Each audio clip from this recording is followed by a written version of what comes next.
When a person dies, one of the first questions their family faces is, what happens to the bank accounts?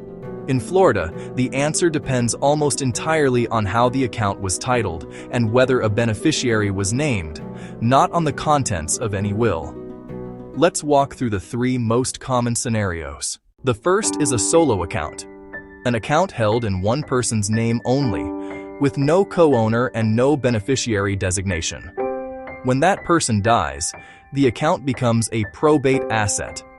That means it goes through the Florida court-supervised probate process before any money can be distributed. The bank will freeze the account until a personal representative is appointed by the court to manage the estate. The second scenario is a joint account.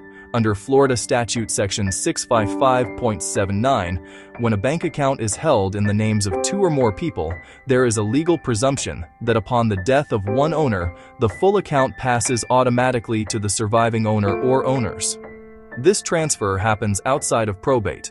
The surviving account holder simply presents a death certificate to the bank. No court involvement required.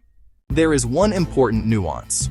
Florida law also presumes that a joint account held by a married couple is owned as tenants by the entirety, a stronger form of joint ownership that provides additional creditor protection. This presumption applies unless the account documents say otherwise. The third scenario is a pay-on-death account, commonly called a POD account. Under Florida Statute Section 655.82, the account owner names a beneficiary on the account. During the owner's lifetime, the beneficiary has no access to the funds and no legal rights to the account. But at the owner's death, the funds transfer directly to the named beneficiary, again, outside of probate.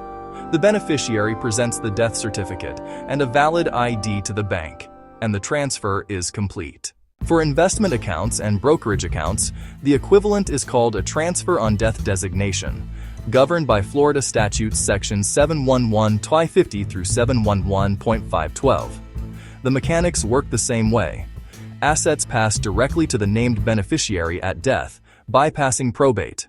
The key takeaway is this: a will does not control accounts that have a named beneficiary or a co-owner with survivorship rights.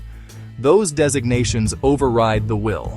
An outdated beneficiary designation, a former spouse, a deceased parent, can send money to the wrong person regardless of what any estate planning document says. Key Florida-specific detail. Under Florida Statute, Prov. 655.79, joint bank accounts carry a legal presumption of survivorship rights, meaning the surviving owner takes the full account at death without probate, unless the account documents expressly provide otherwise. For married couples, a second presumption applies.